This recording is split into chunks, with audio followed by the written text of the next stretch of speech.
Bonjour, je suis ton chef de chantier. Ça va? Ton premier jour? Oui. Tu verras, ici on fait les choses comme on doit les faire. Et le plus important, c'est d'être en sécurité. Tous ensemble, hein, sinon ça sert à rien. Le pays, tu connais? Tu dois porter l'équipement de base. Chaussures de sécurité, casque de sécurité, vêtements de travail couvrants, y compris les bras. Un gilet haute visibilité ou un t-shirt manche longue haute visibilité. En complément, tu dois toujours avoir à disposition tes gants de protection, tes protections auditives et tes lunettes. D'accord? Ok, ça marche. Bon, avant qu'on aille sur mon chantier, je voudrais que on voit ensemble les risques que tu peux encourir et surtout comment te protéger. D'accord. Allez, prends tes petites affaires et on y va. José, à tout à l'heure. Tout à l'heure. On a tous commencé un jour, hein, tu verras. Régulièrement sur un chantier, tu vois, il faut que tout s'arrête. Prendre un peu de recul et pas foncer tête baissée. Pour qu'on voit ensemble les risques qu'il y a et comment on peut les éviter. Mais on est où là? Sur un chantier, mais regarde, c'est le bordel. Il y a des câbles qui traînent un petit peu partout, des palettes. Ça, c'est pas un bon chantier. Ok? Chez nous, on range et on signale. Très important de signaler son poste de travail, aussi bien pour les autres que pour soi-même. Quand il n'y a rien qui bouge, c'est pas grave. Mais un chantier, c'est pas ça. Mets tes bouchons.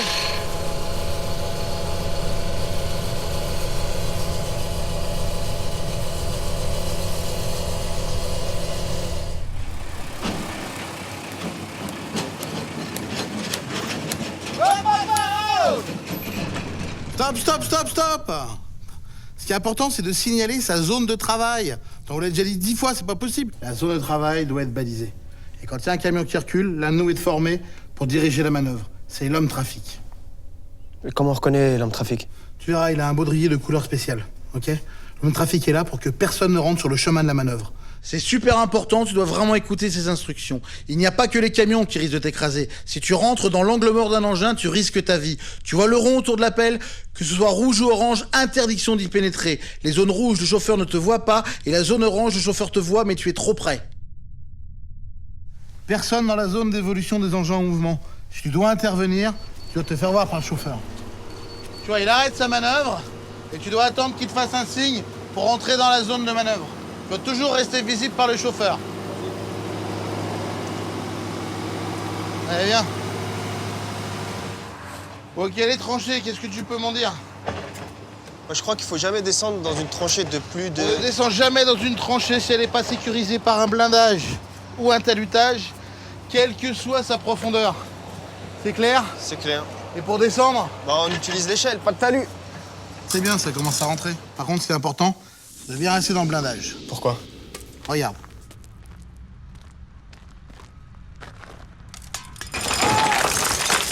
Impressionnant, non? Mais l'ensevelissement n'est pas le seul risque. On n'est jamais à l'abri de percuter un réseau enterré. Tout ce qui est eau, électricité, gaz. Bien sûr, on aura tracé avant, mais on peut se faire surprendre parfois. Tous les réseaux sont protégés par des grillages avec des codes couleurs. Tu les connais? Le jaune, c'est le gaz. Le bleu, c'est l'eau. Et le rouge? Électricité. Sur un travail de terrassement, si tu vois un grillage, tu t'arrêtes tout de suite. Et tu continues à la main. Enfin, à la main, avec une pelle, quoi. Et pourquoi avec une pelle? Regarde.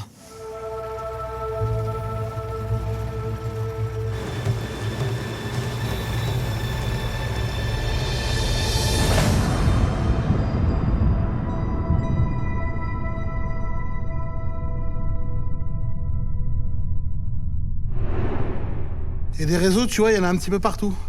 Souvent, on travaille à proximité de réseaux aériens. Qui dit réseau aérien dit possibilité d'arc électrique. Là, il faut se renseigner sur la ligne électrique la plus proche et la distance de sécurité. Si la tension de la ligne est inférieure à 50 000 volts, distance de sécurité, 3 mètres. Ok? Ok. Et s'il y a plus de 50 000 volts? Alors, s'il y a plus de 50 000 volts, rien n'a moins de 5 mètres. La benne, les perches levées, tout. Et là, il y a combien? Attends, je vais regarder. Tu vois, la puissance de la ligne est indiquée sur des plaques métalliques au pied des pylônes. Alors là, tu vois, il y a 20 000 volts. Et en distance, on est à 5 mètres. Mais ça, tu peux pas le deviner. Donc, faut que tu demandes à ton chef de chantier. Là, il t'expliquera tout sans aucun problème. Ok, c'est noté. Bon, qu'est-ce que tu vois comme risque, là, dans cette zone de travail? On devrait pas être ici, hein? Ouais, tout à fait. Un des risques les plus importants sur un chantier, c'est le risque d'écrasement quand on soulève une charge. Et je suis d'accord avec vous, mais si je dois guider la charge, bah faut bien que je m'approche pour atteindre le blindage à la main. Mais jamais à la main! Il y a une perche pour guider la manœuvre. Prends-la. Si jamais tu prends pas une perche, à la main, tu seras beaucoup trop près du blindage au cas où ça chute. Faut que ça chute, hein. Ouais, c'est déjà arrivé. Si on n'utilise pas la bonne élingue, le bon câble ou les bonnes chaînes adaptées et contrôlées. Ok? Ok. Si jamais tu sais pas, tu demandes à ton chef de chantier.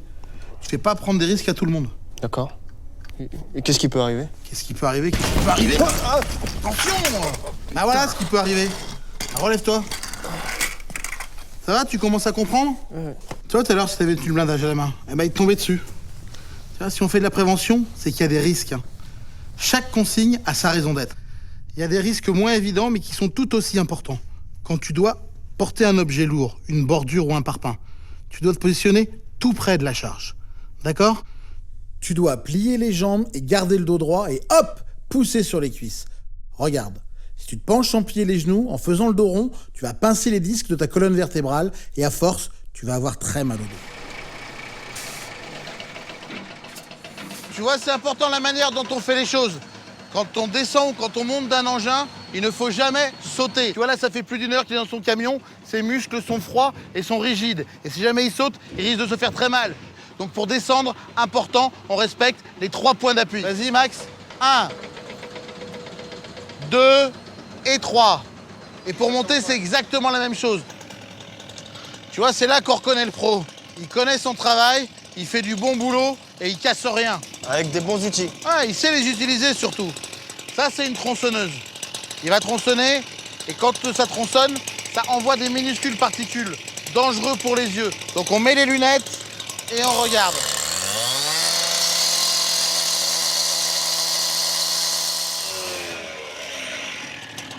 Si les projections attaquent le plexiglas, imagine le dégât sur tes yeux. Important de garder les lunettes. T'as vu toute cette poussière?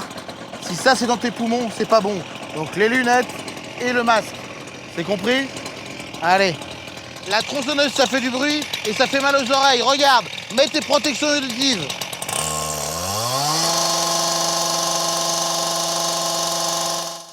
C'est vrai, c'est mieux là, hein. Et oui, effectivement, quand le bruit est trop fort, il frappe sur les cellules ciliées de l'oreille et elles meurent. Alors tu vois, quand tu te coupes, ta peau se régénère, mais les cellules de l'oreille, quand tu les perds, tu ne les retrouves jamais. Jamais. Regarde cette poussière. Si elle n'est pas dans le filtre de ton masque, elle sera dans tes poumons. Donc, une tronçonneuse, ça fait du bruit et aussi de la poussière. Alors? Je mets un masque et j'arrose. Bref, une tronçonneuse, c'est dangereux. Rien que le disque tourne à plus de 300 km/h. Ce qui veut dire que personne n'utilise une tronçonneuse avant d'avoir eu une formation spécifique. C'est compris. Qu'est-ce qu'il y a? Il fait chaud là, on pourrait pas faire une petite pause? Ah, c'est vrai, quand il fait très chaud comme ça, ou quand il y a beaucoup de soleil, on utilise des vêtements couvrants. D'accord? Jamais on retrousse ses manches sur un chantier. Mais pourquoi? Moi je trouve que c'est pas pratique. Hein. Oui, mais ton chef a raison. Quand il fait chaud, il faut se protéger. Ton corps se compose en moyenne de 65% d'eau. Donc quand on travaille au soleil, il faut s'hydrater suffisamment, au moins 4 à 5 litres d'eau par jour. J'ai dit de l'eau, attention, jamais d'alcool parce que ça diminue ta vigilance. Sur le chantier, ton attention doit être au maximum. Et en parlant de baisse d'attention, avec ton téléphone, c'est le même problème. Même si je dois absolument téléphoner. Quand tu l'utilises, tu n'es plus concentré sur ce que tu fais. Si tu as besoin de téléphoner, tu demandes à ton chef et tu vas dans un endroit sécurisé. Quoi, même pour un tout petit coup de fil? Et oui, le téléphone va te couper de toute réalité. Alors, tu vas être moins concentré, tu vas être au téléphone avec quelqu'un, tu vas penser à ta femme, à tes rendez-vous du lendemain, tu vas pas être attentif. C'est pour ça que le téléphone est interdit sur le chantier, ok? Attention! Faut être vigilant, hein, car les zones de danger, elles peuvent être mobiles, comme ici, sur un chantier enrobé où tout le chantier est toujours en mouvement. Allez, viens. Allez, viens là. Il y a les engins qui ont chacun leur zone de danger interdite. On passe pas entre les camions d'alimentation qui reculent sur la trémie du finisseur. Là, tu vois, on a des portes qui s'ouvrent en hauteur. Donc là, il n'y a pas de problème. Quelquefois, on a des portes qui s'ouvrent sur le côté. Et une porte qui s'ouvre sur le côté, elle peut se refermer. Et si elle se referme d'un coup et tant que tu es à côté, tu peux être percuté. Quand on recharge, on ne circule pas entre le finisseur et le compacteur. Il ne respecte pas toujours la règle des 5 mètres et s'approche trop près du finisseur. Même techniquement, rien ne justifie de s'approcher autant. Ok, est-ce que tu vois une autre zone de danger là dans le coin? Ça a l'air chaud, hein. Ouais, c'est chaud. Regarde bien.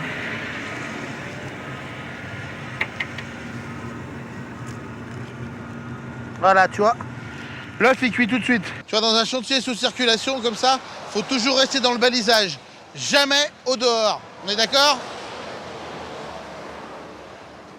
Et remets ton casque. Le casque, c'est tout le temps. Mais moi, je pensais que le casque, c'était uniquement sous les engins de levage ou en tranchée. Non, pas du tout. Ça, tu vois, c'est l'impact fait par un boulon, projeté par une voiture. Si t'as pas le casque, c'est ton crâne qui prend. Ah, je préfère que ça soit le casque plutôt que ma tête. Tout à fait. Oublie pas, sécurité, sécurité. Allez, file. Bon, maintenant, tu vas apprendre à lire les étiquettes. José va t'expliquer les logos. Tu vois, sur le bidon, il y a marqué inflammable, dangereux, polluant, nocif. Donc tu fais très attention. Comment tu fais là pour mettre l'essence? Déjà, faut faire super attention parce que l'essence, ça coûte cher, mais surtout, ça explose. Ensuite, il faut que je mette des gants. Je dois pas fumer. Il faut que j'utilise un entonnoir et un bidon anti-égouture pour éviter les risques d'explosion et de pollution. Et voilà, faut pas faire n'importe comment. Je crois que t'es prêt, toi? Ouais, je suis prêt. Hein?